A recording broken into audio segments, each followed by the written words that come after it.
13 ఏళ్లకు అప్పుడు విద్యలో రిజర్వేషన్ వచ్చింది. అంటే ఈ నెహ్రూ గారి రాజ్యంలో అన్యాయమే, ఇందిరమ్మ రాజ్యంలో బీసీలకు అన్యాయమే.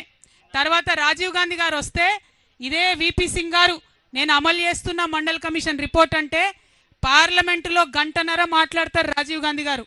మాట్లాడి ఏమంటారు, బీసీలకు రిజర్వేషన్లు ఇస్తే ఈ దేశం విచ్ఛిన్నం అయిపోతుందని చెప్పి ఆనాడు రాజీవ్ గాంధీ గారు మాట్లాడినరు. ఇది చరిత్ర కాదని లేని వాస్తవం, ఇది తప్ప అని నేను కాంగ్రెస్ వాళ్ళని వాళ్ళు అడుగుతా ఉన్నా. ఆ తర్వాత 2006లో విద్యలో వచ్చింది రిజర్వేషన్. ఇక కొట్లాడంగా మరి సోనియమ్మ రాజ్యం వచ్చింది.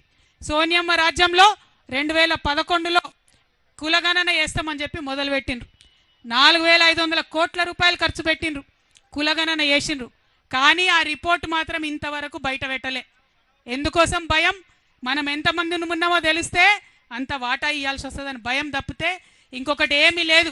4500 కోట్లు ఖర్చు పెట్టి సోనియమ్మ రిపోర్ట్ ఇవ్వకుండానే వెళ్ళిపోయింది. ఆ తర్వాత బీజేపీ ప్రభుత్వం 2014లో వచ్చింది. వచ్చిన తర్వాత బీజేపీ వాళ్ళు కూడా ఆ రిపోర్ట్ బయట పెట్టలే. బయట పెట్టకుండా ఇప్పుడు ఏమంటారు, బాజాప్తా ఓపెన్గా చెప్తున్నారు బీజేపీ నాయకులు, మేము కులగణనకు వ్యతిరేకం, మేము కులగణన చెయ్యము అని చెప్తా ఉన్నారు ఇవాళ.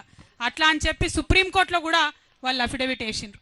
ఇవన్నీ ఎందుకు చెప్పుకుంటున్నామంటే 2 జాతీయ పార్టీలు, అది కాంగ్రెస్ కావచ్చు బీజేపీ కావచ్చు, అడుగడుగునా బీసీలకు అన్యాయం చేసిరు తప్పితే ఎక్కడ కూడా న్యాయం చేయలే.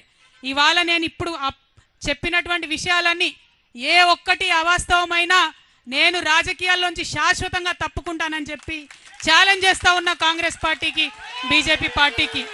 నేను కరెక్ట్ మాట్లాడుతా ఉన్నా, న్యాయబద్ధంగా మాట్లాడుతా ఉన్నా, ధర్మబద్ధంగా మాట్లాడుతా ఉన్నా.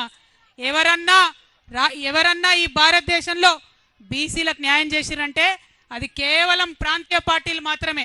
పైన మమతా బెనర్జీ దగ్గర నుంచి మొదలు పెట్టుకుంటే నవీన్ పట్నాయక్ గారు కావచ్చు, శరద్ పవార్ గారు కావచ్చు, ఏఐడిఎంకే కావచ్చు, డిఎంకే కావచ్చు, ప్రతి ఒక్క చోట మీరు ఎక్కడ చూసినా మన కేసీఆర్ గారు కావచ్చు, ఎన్టీఆర్ గారు కావచ్చు, కేవలం బీసీలకు న్యాయం చేసిందంటే ప్రాంతీయ పార్టీలు మాత్రమే.